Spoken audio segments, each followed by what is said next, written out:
Hi, everyone. I'm so excited that I get to be part of this keynote conversation with Dr. John Powell, really digging into these, the big questions I feel like of our time about othering and belonging. I first want to thank ComNet for inviting us to be in conversation. And I definitely want to thank you, John, for making the space, frankly, for us to grapple with this moment in time, these questions of belonging and what happens when we actually actively leave folks behind. John Powell is an internationally recognized expert in civil rights and civil liberties and works on a whole range of issues centered around race, structural racism, and ethnicity, and is the director of the Othering and Belonging Institute. And I'm Carmen Rojas, president and CEO of the Marguerite Casey Foundation.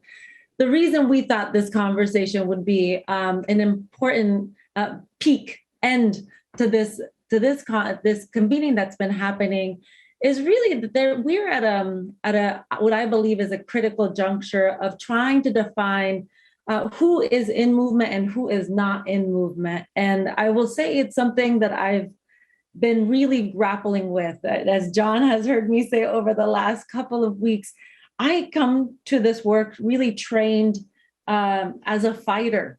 And that has served me up until now, right? The ability to name the opposition, the ability to name those folks who benefit from the pain, the harm, the hunger in our communities. And I'm realizing that while that is a helpful and true endeavor, that it has atrophied my ability as a leader to actually see the ground for what is possible, to lean into what Robin Kelly calls freedom dreaming. And I think that that's a real opportunity that people in philanthropy and people in our sector have. And it's a muscle that we often don't work out. And my experience of being in spaces with John has been that he has the spaciousness, like the curiosity and the questions to be able to do that. So I'm just going to jump into questions, John, if you're ready, if you're open to it. I'm more than ready and been looking forward to it. It's a delight to be in your company. And I've already used many of the things that you've said in subsequent webinars and speeches, and more importantly, in my own life. We'll find the opportunity to bring up love. We'll find the opportunity to bring up love. Tell us about the genesis of your work on belonging. Well, it's interesting. I started the Institute almost 10 years ago. It was called the Haas Institute for a Fair and Inclusive Society.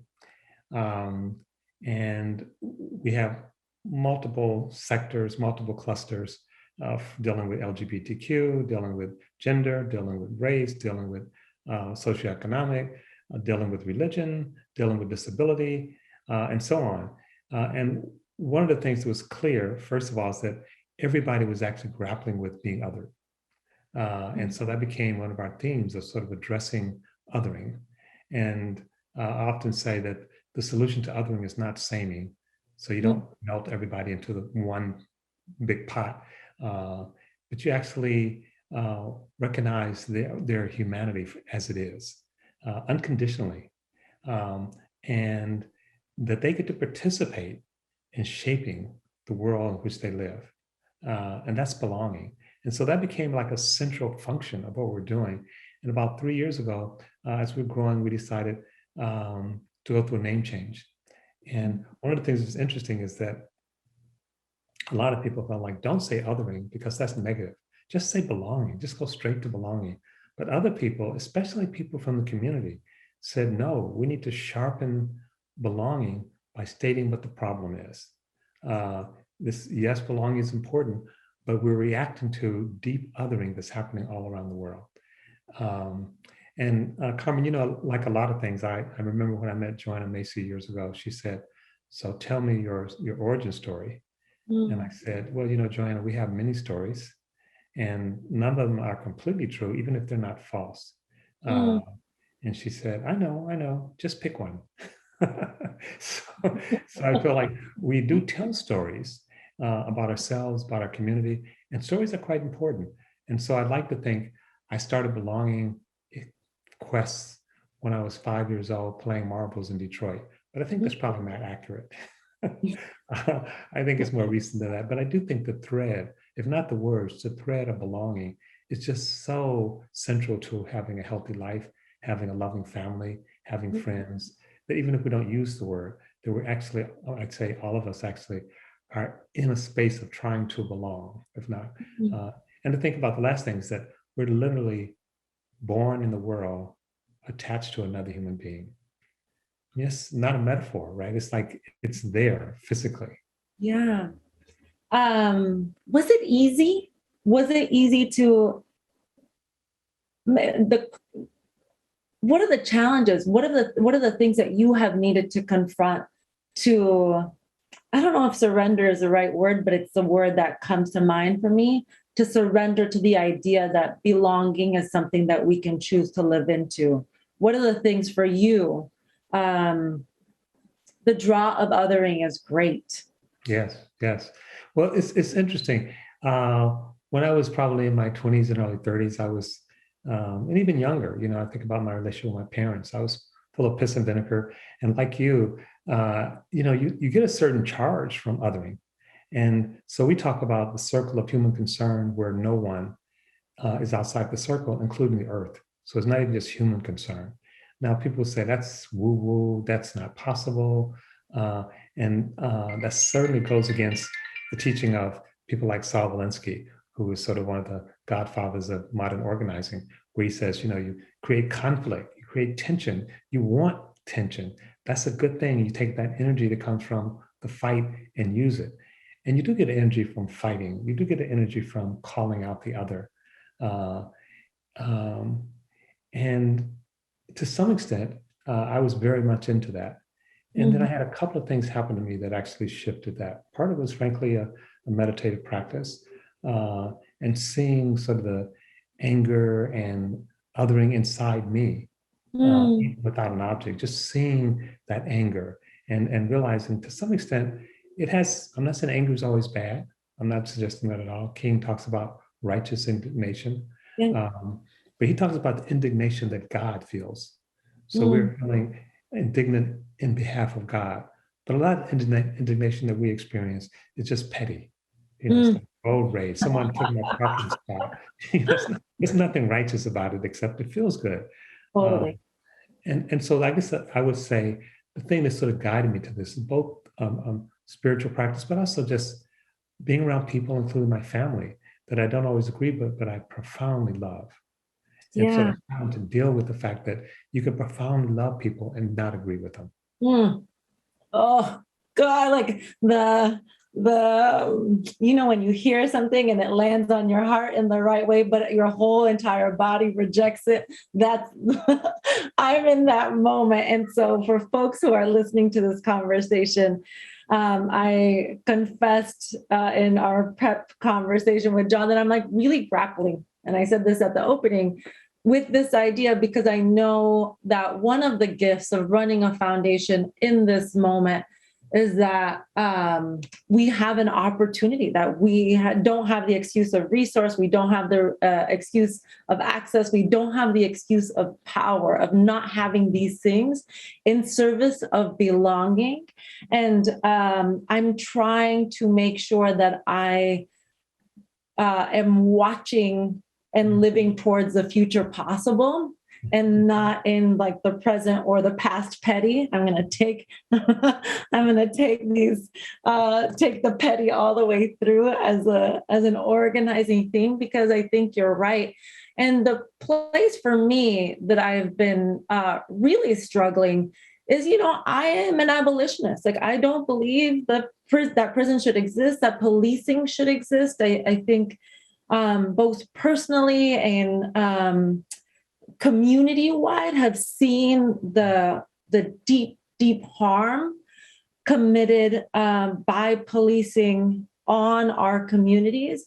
And so I intellectually understand that we need a new way to address harm, a new way to address hurt, a new way to reconcile, So I know that in my heart, and I think many of us know that, and also experience the deep satisfaction when a police officer is sent to prison. And it feels like the truest contradiction of this moment, right? Where we have people who are on the one side saying that these systems don't work, and on the other side, wanting these systems to hurt the people that we feel like are hurting our community. I'm wondering, for me, like the meta question is that we are confronting a set of very clear structural and systemic expressions of white supremacy in this moment. And I am very tempted to both call out, but also to penalize those people who have made these systems work. And my hunch is that you would caution against that. Is that right? I definitely would caution against that. So we're in a very complicated space. And the space is both made more complicated also, but made much more beautiful. They were in it with each other. And so, Carmen, you talked about being an abolitionist. And, policing goes back in the United States to slave patrols, to our love with guns, go to Reconstruction and the enslaved people becoming free, and then white people arming themselves. Yeah.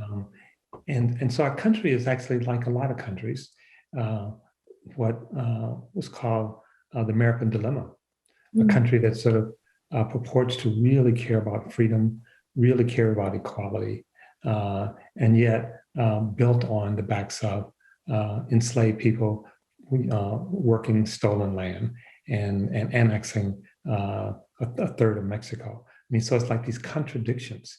And part of it is to hold these contradictions. And people are in different places.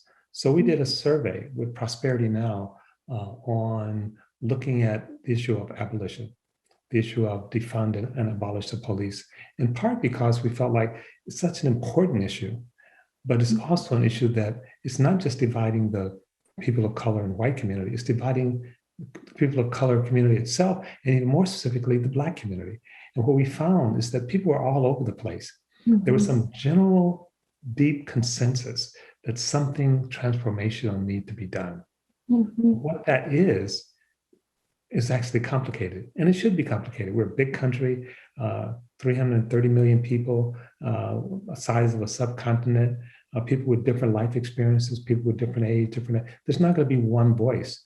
And so part of the thing is, can I have my convictions but still listen? Can I still be curious about someone else? Part of belonging is listening to the other. And of course, the other is largely not real. The other is largely a fabrication. And everyone, from the police to the Trump supporter, to the Bernie supporter, to the returning citizens, to the immigrant, to the refugee, everybody's trying to belong. And can we actually imagine creating belonging where we don't have to other? So we don't take joy in someone else's injury.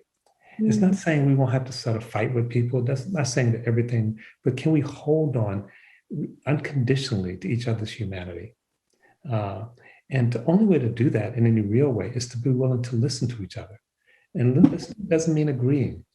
And so it's important for me, for you to know what your value is, what your foundation is. But that's just the start, because then it's important for you to know what someone else's value and foundation is.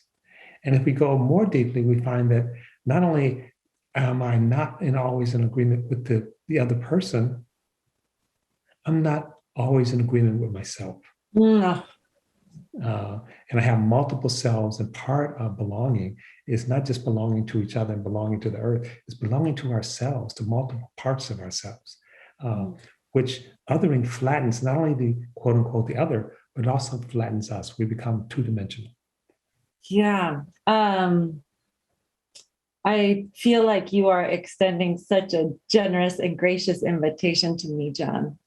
Truly, I really do. And And it's a hard invitation because I think many of the features of our structure and our sector in particular are wholly oppositional. It's I recently read this amazing start of a book where they describe it as problematizing the problem. Like we are so good at like naming the harm, naming the problem, excavating the villain and the culprit, the beneficiary of our pain.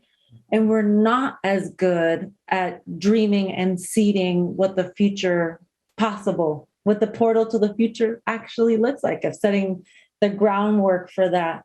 And my hunch is that you probably spend a lot of time in rooms where people are like, "You're just so much better than I am." where you're like, one, there's like such a, even via Zoom, like a deep calming and concise nature to your presence, but also like a very clear, you're clearly so morally clear about what's necessary for this future that we want. And I wonder for us in this moment, you in our prep talked a lot about like the opportunity for narrative to be a guiding force. I want you to tell us a story about where you saw belonging happen. Like what is the story that you tell people that makes belonging a possibility and an option? Well, there are many stories, and one of the things I hope is the communicators on this webinar that people would tell better stories.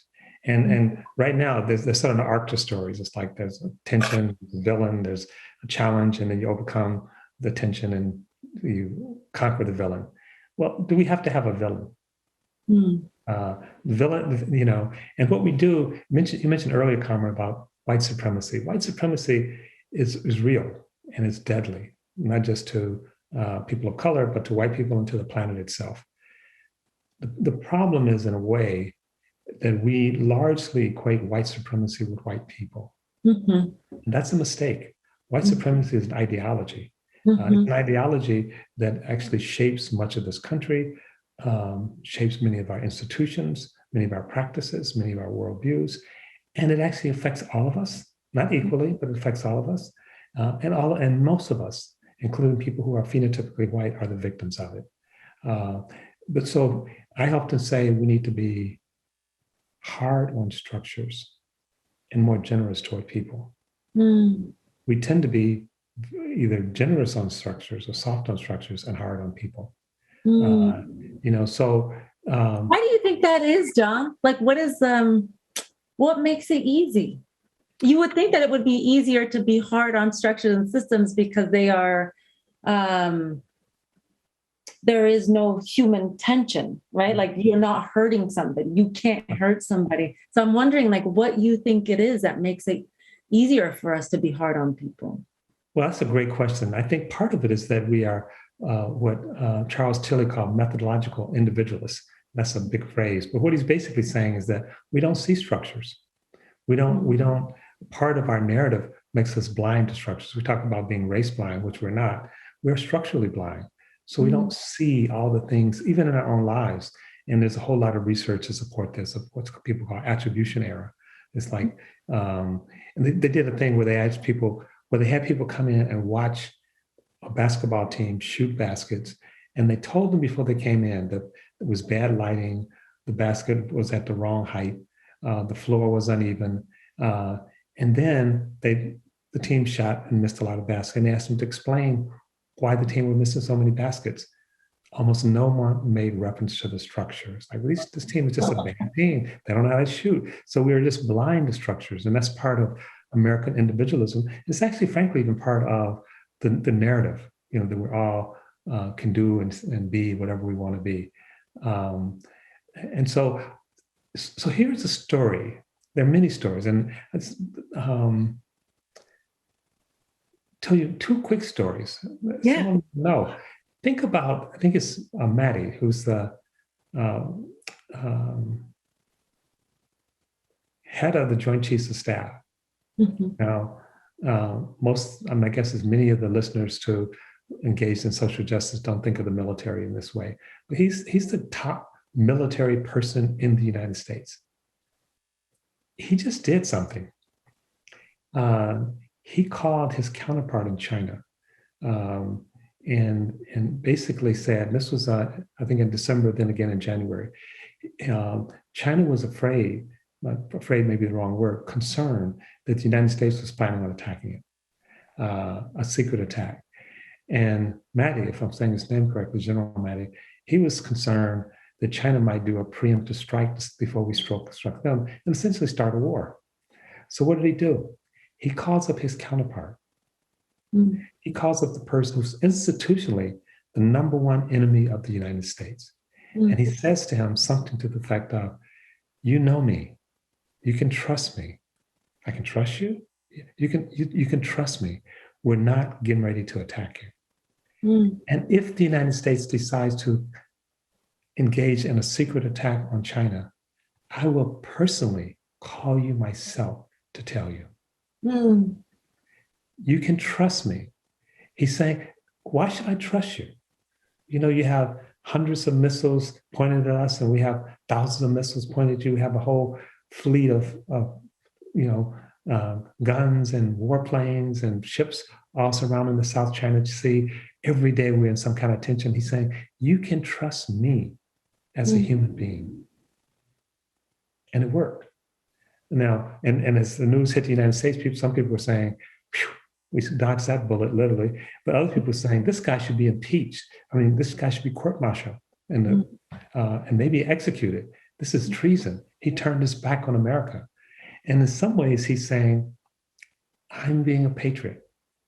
I love this country. And I don't want us to fall into a needless war. But the point is that he had a relationship with this guy who institutionally is his enemy. Yeah. He went outside the box. Some people say outside the box. Some people say it was in the box, to call him up personally and say, in a sense, I got your back. I'm not going to let the United States engage in a secret attack on you. And he may have avoided a war and even a world war. That's an amazing thing. I'll give you just one other example. And Robert Sapolsky, in a book called Behave, he talks about the need to recognize each other's sacred symbols. First of all, we have to know what the other side's sacred symbol is, and usually we don't. So think about Nelson Mandela. He's been in prison for 20 years. In Soweto, there's uprising because the South African government is saying all instructions in school will happen in the language of the oppressor, Afrikaner. Mm-hmm. And the Blacks in South Africa say, no, we're not learning Afrikaner. We're not learning the masters or the language. At the same time, Nelson Mandela is going to the people who is imprisoning him, and he's saying, teach me Afrikaner. Teach me your language and your culture. I need to understand you. He's in prison. And as a result of that, his people who are in prison him they basically say, the hard work that you have to do in prison, we're going to give you a pass. You don't have to do that work anymore. We see your humanity. And he says, no. He says, I don't want to pass. He says, unless you actually extend this to everyone in prison, you can't extend it to me. And so he's bridging. And then when he gets out of prison, the president of South Africa and Nelson Mandela have a conversation. And the conversation is, can they stop the killing? Can they stop the war? Can they stop? And they both think it's a good idea. But the president of South Africa says, I can't do this by myself. You have to meet with the head of the South African army. And the head of the South African army is an avowed public racist. He says that Black people are monkeys, that they can never govern. He also believes that whites are superior and that they can win this war. But he has to meet with Nelson Mandela. He goes to Nelson Mandela's house. I won't go through the whole thing. Nelson Mandela asks him, would you like something to drink? This general says yes. He's sitting on the couch. Nelson Mandela goes in the kitchen. He has servants, but he goes in the kitchen and prepares the general tea. he comes out and serves the general tea. Mm-hmm. And then, which makes the general very uncomfortable. Mm-hmm. And then instead of sitting on a chair across from the general, he sits on the couch next to the general. Mm. They're killing each other's people, right? Yeah. They're not friends. Yeah. Then this makes the general very uncomfortable. And he says, okay, let's get on with it. I'm not here for niceties. I'm here to talk about a ceasefire. And the general's intention is to deny a ceasefire. We're not going to have a ceasefire. We're going to win this war. And Nelson Mandela says, fine, let's have the conversation. For the next 3.5 hours to have the conversation, it all takes place in Afrikaner, in the general's native language. And the general leaves, his entourage is like, did you tell that Nelson Mandela off? And the general says, I don't know if I like Nelson Mandela, but he can convince anyone of anything. We're going to have a ceasefire. Now, neither one had given up their troops, had given up their guns. They were still capable of fighting, but the shared humanity. And there's movies about this. And the last one, I mentioned Mandela. Yeah. When he went to the rugby game, he knew that was the sacred symbols of white supremacists in South Africa. And he shows up at the game at the World Championship. And he gets them to sing the national anthem for the ANC, which is, so it's like there's all these, and these are powerful examples. These are not just, people disagreeing over, zoning. I mean, these are people at war with each other. So yes, there are thousands of stories once we started looking for them. And the part of the provocation is, how do we engage in these stories ourselves? How do we engage in seeing someone else's humanity and recognizing someone else's sacred symbols and listening to what someone else's fears and aspirations are, not to discount our own, but to open up, to say to someone, I don't agree with you, but I care about you. One other thing, my father, a Christian minister, died recently, and I love my father so much, and my mom. It's just, but I went home one year, and he was upset about, I forget, it's either abortion or gay marriage, and again, I was very much in favor of it, the right to choose and gay marriage. We stayed up all night talking, and it wasn't to convince him, and it wasn't for him to convince me. It was to listen to each other. The next day, my mom came down to breakfast and she said, what did you and your dad talk about? He was so happy this morning when he woke up. And for the next year, I couldn't engage in debates because I felt debates was like this us versus them, winner take all. And it wasn't really an inquiry. It wasn't really curious. It wasn't really generous about the human being that I was engaging with. So those are just some stories. Yeah. I love them. And we're going to now look at, this is my opportunity, John. I love them, and it's easy to fall in love and it's hard to stay in love. This is a thing that I said to John in our prep session, and I think it's an important thing that falling in love is so much fun at the beginning because there's a newness. And then there is the listening and the complexity and the thing of people coming together and showing and sharing their whole selves and the complexity of coming together. And for me, as I hear you tell stories of belonging, it is a sacred practice of coming together, of choosing to be in relationship, of choosing to trust, of choosing to share. And I have a hunch and feeling that, like, from in movement space and progressive movement space, but also like in all movement space, where there does feel like there's a contest for power, right? Like in each of these stories, it's hard for me to set aside the fact that like people of color have to like adapt to white people. It's hard for me to set aside the idea that like these are still like mega institutions and people suffer, right? And I think that we carry along this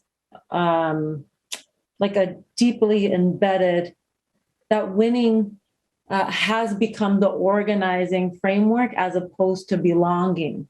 Right. And I wonder, like, I want to ask you a question that for me, it feels like a silly question, but I'm just going to ask it anyway, because I'm one of those people who like, no question is a bad question. But what is step one for people who are open to a different way of engaging, of being, where the fight isn't the point of departure? What is the step one? Well, so Carmen, a couple of things. So I love the phrase and the falling in love is easy, staying in love is work, is hard work. But I'd go further in terms of belonging. Belonging to me is not, in some ways, is not really a choice. We belong to the earth. We could choose to pretend like we don't belong. We could choose to pretend like the earth is just an inert land that's there for drilling and taking stuff from and cutting down the forests, and it's there for us to exploit. But we suffer as well. The earth will survive. It's not entirely clear that we will survive, because when we are doing harm to the earth and all the different species, we only have, this is our home. It's like burning down our home. And it's like, well, we're going to sleep tonight. I don't know. We just burned down our home. Yeah. Why didn't you say something? If I'd have known that, I wouldn't have burned it down. We are already connected. Every tradition from Africa to Native American to talks about our interconnectedness. That's the heart. That's why I started off talking about literally we're born connected to another human being. It's not a choice. It's like, that's oh, right. I like you, so umbilical cord. It's like that. The part of the surge of of white supremacy is this based on false disconnections. It's saying we're not connected to the earth. It's saying we're not connected to each other. It's saying the mind and body is not connected. And then it goes further, saying Black people and white people are not connected. I mean, literally at the height of scientific racism, there are fights about Darwin saying there's only one humanity. It's like, no, that's scary. Yeah.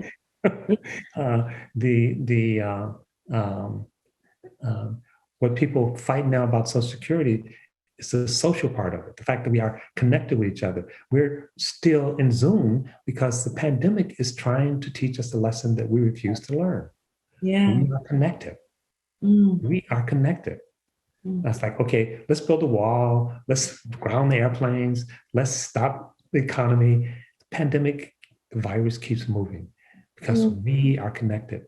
And there was a play, a movie of some years ago, 6 Degrees of Separation, that basically says that's how separate we are. And now people say with the internet and all that, it's 2 degrees of separation. We are profoundly connected. And it doesn't always feel good. Yeah. It's not a, James Baldwin says, some of my countrymen find that unfair, and sometimes so do I. But none of us can do anything about it. We are connected. Yeah. And can we learn to love that connection? Can we learn to live that connection? Can we learn to deal with the tough things? And power is part of it. But I would say it's really important to recognize that it's the world, the future, the dreaming that you're talking about, Carmen, which is so important, has to be a dreaming that includes all of us. I know. And although many white people are complicit in white supremacy, they're not the masters of the ship. That's something I feel like a great, it's so funny. I have, that this is going to be a non sequitur, but I feel like it might be helpful. There's a really interesting conversation happening in the Latino community about like, are you a woman of color? Right? Like if you present like I present, which is like a pretty fair skinned Latina, and you move around the world and can be, like have a very different racial experience, how do you both name the access and privilege that you have, as well as your proximity and closeness to like a cultural and ethnic experience, but that you have different presenting power. And for me, it has been that conversation has been the richest conversation about this thing that you're describing, in which we need to take responsibility, or like name very clearly that white supremacy and white people aren't the same. That, like, frankly, many perpetrators of white supremacy are people of color. And that's like a complicated idea, but it's a thing that we need to name. That's exactly.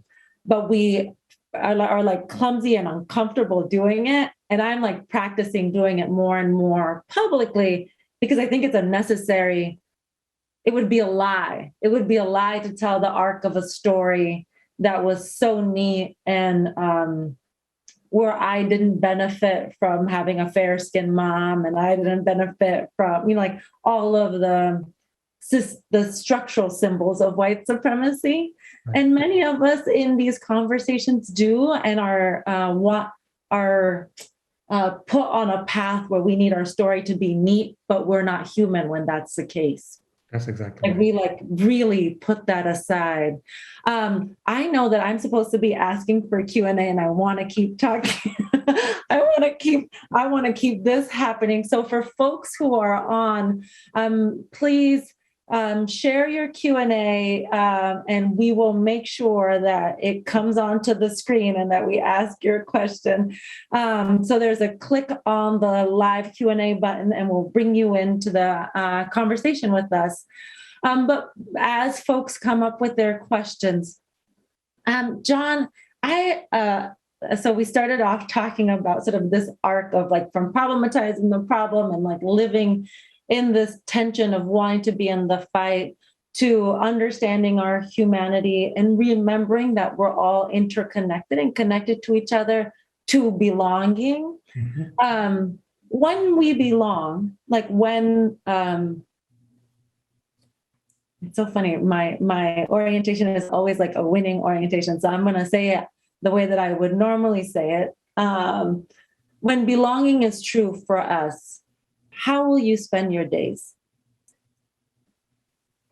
Interesting. First of all, you're likely to spend your days communing mm-hmm. with other expressions of life, human and otherwise, the earth itself. You're also likely to recognize how we other certain people systematically. And I lived in San Francisco for a number of years, and across from Dolores Park, and there was a woman there, Sarah, who was homeless, unhoused, and we developed a relationship. I would talk to her. She was disheveled, unexpectedly. She was very much overweight. She was, and I came home from a visit, and I saw a friend on the street, and the friend came up to me and she said, "John, you're back." And we hugged each other and we were back and forth. And then I turned and walked down the street and I saw Sarah, this homeless woman. And when I would see her, I'd always say to her, "How you doing, Sarah? Do you need anything today?" And then I used to give her some money. And so this day I saw her and I said, "How you doing, Sarah? Do you need anything today?" And she looked down at the ground, and then she looked up at me and she said, Can I get a hug?" And even as I say it, I can feel tears in the back of my eyes. And I hesitated. And she wanted to belong. She didn't want just money. She wanted to be recognized and embraced as a human being.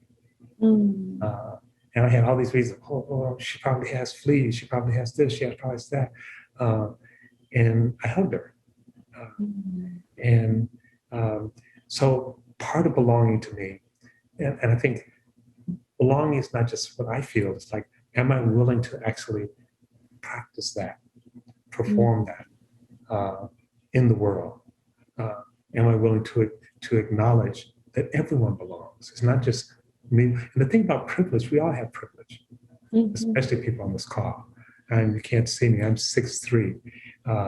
Every inch you're over 6 feet for a man in the United States, your life expectancy in terms of income goes up $150,000.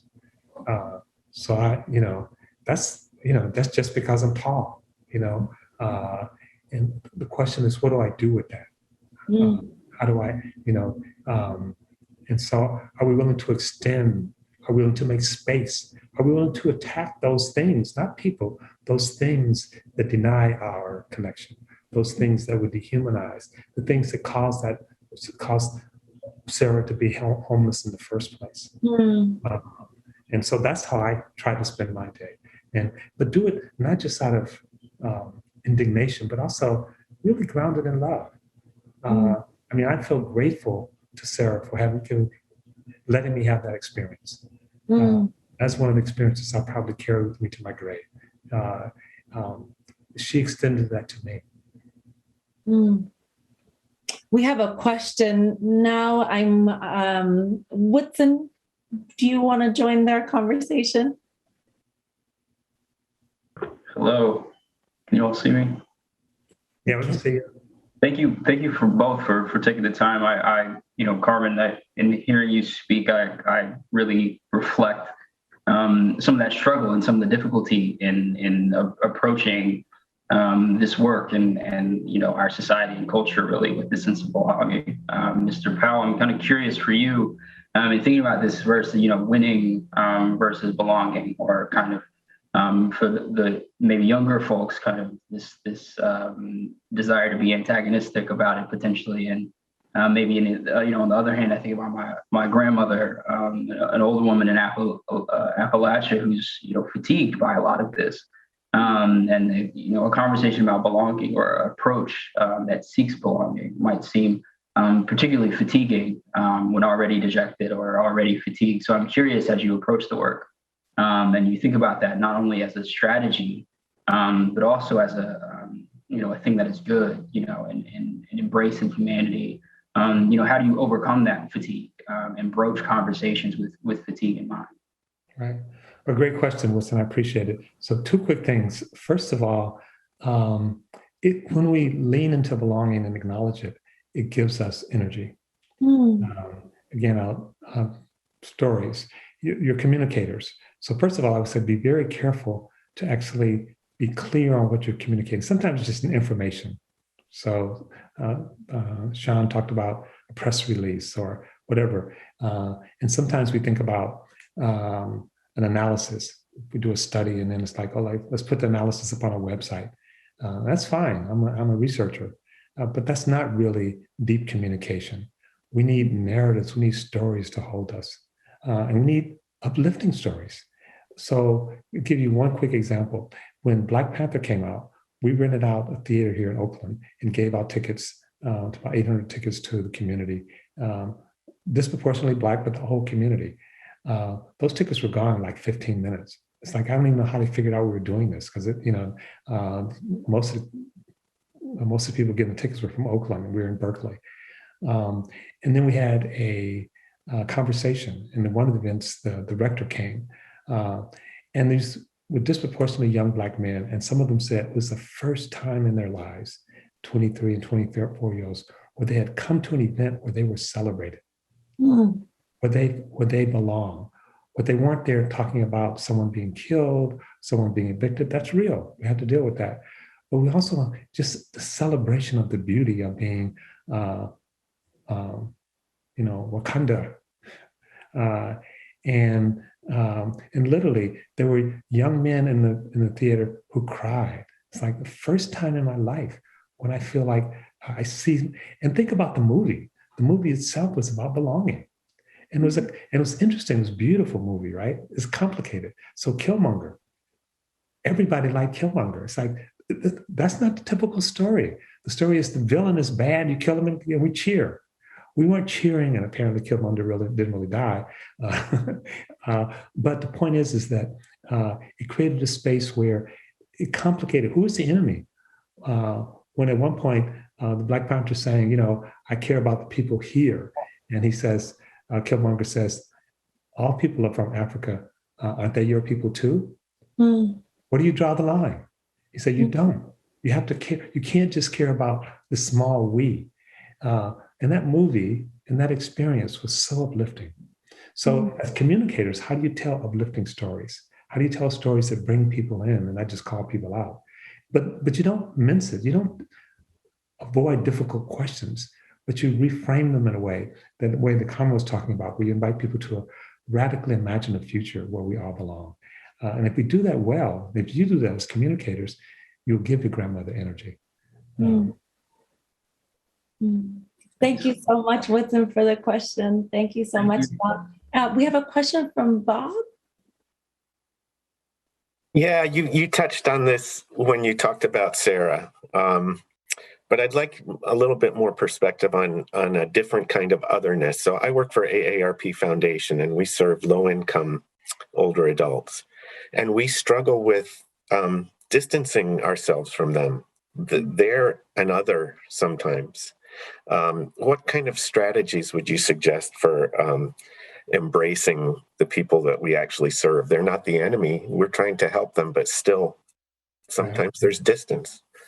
So thank you for the question, Bob. And it's, I mentioned earlier, and people who know me know that I talk about my family a lot because I have this incredibly loving family.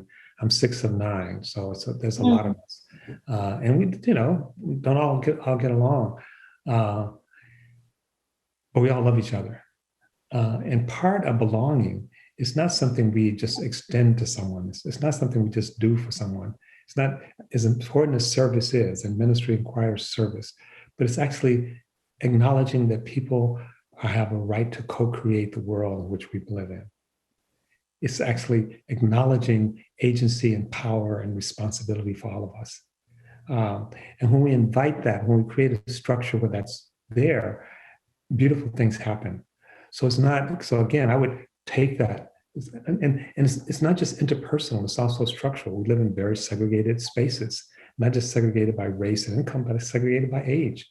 We put all the old people off in a home. I remember years ago, as my parents were aging and I was living in Florida, and they were living in Detroit, and I thought, well, maybe they should move to Florida where it's warmer.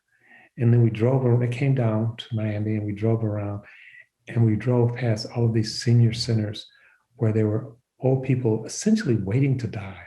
And it's the saddest thing. And it's like, this is not the way to go out.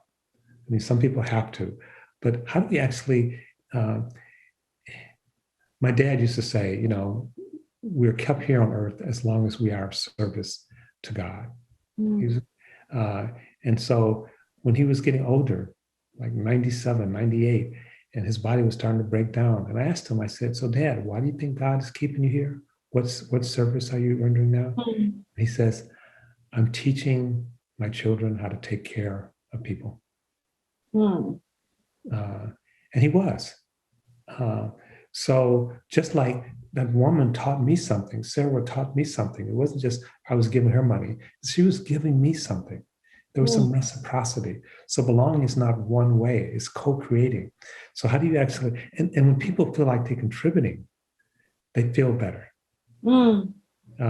So I don't know if that's an adequate answer to your question, Bob, but it's like creating a co-created space and break down these barriers, these places where we send our old people here and send, Black people here and send Latinos there. That's a problem. The structures are a problem.